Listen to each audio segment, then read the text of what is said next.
Nah, Bapak Ibu sekalian yang dimuliakan oleh Allah Subhanahu wa taala, maka sudah barang tentu tidak setiap hari turun ayat Al-Qur'an. Kadang-kadang bulan ini turun tetapi menunggu beberapa bulan belum turun lagi ayat Al-Qur'an.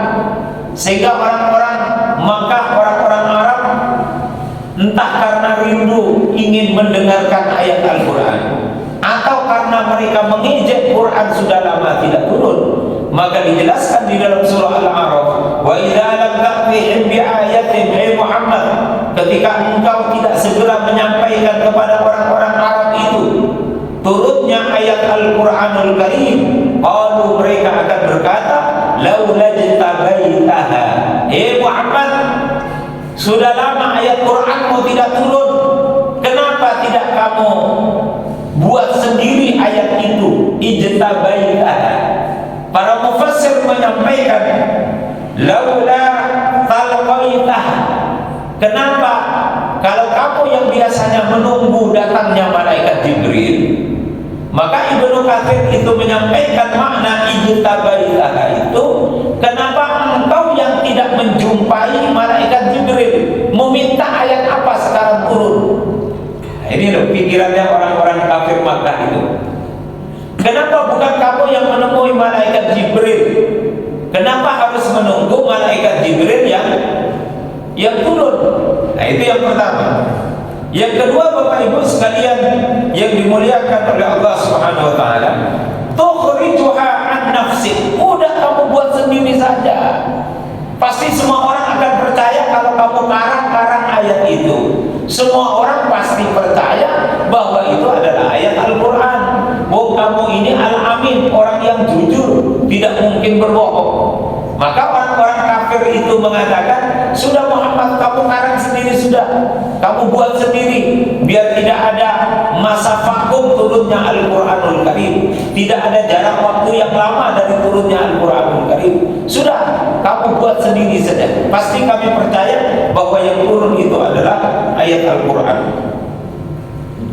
Kemudian yang ketiga, Ibnu Katsir mengatakan, laula akhadtaha anta fajita biha minas sama.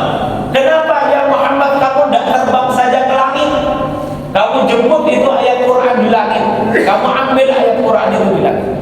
Ini tiga pernyataan ini. Ini sanjungan atau sebenarnya ngejek? Maka pernyataan ini sesungguhnya lebih banyak ngejeknya, atau bisa jadi karena memang itu keseriusan agar Nabi Muhammad memanipulasi Al-Quran. Karena mereka di masa yang lalu dulu pernah memanipulasi Taurat, mereka pernah memanipulasi Injil. Nah, ketika sampai kepada Al-Quranul Karim, mereka pun mengusulkan hal yang sama kepada Rasulullah Muhammad sallallahu alaihi wasallam agar memanipulasi Al-Quran.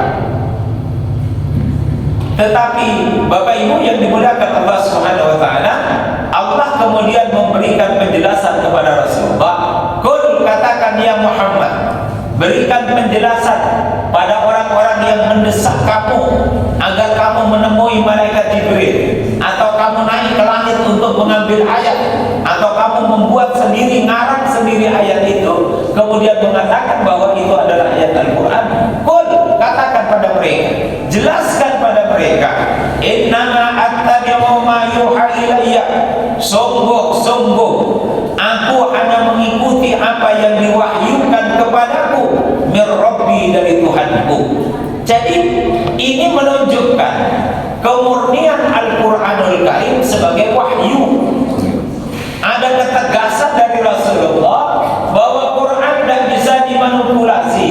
Quran itu beda dengan undang-undang yang bisa dimasukkan pasal-pasal karet, pasal-pasal yang menguntungkan pihak-pihak tertentu.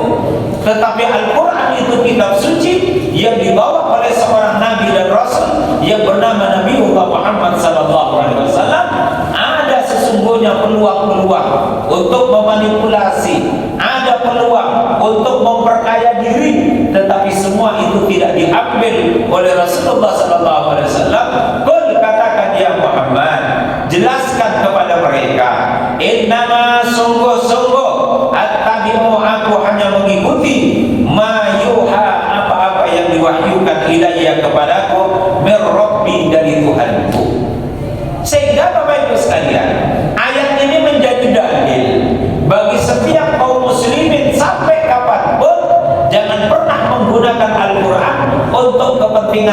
kepentingan politik, untuk kepentingan bisnis yang sifatnya profan, yang sifatnya sementara, tetapi dudukkanlah Al-Quran sesuai dengan fungsi Al-Quran itu diturunkan. Dzalikal kitabul la raiba fihi hudan lil muttaqin.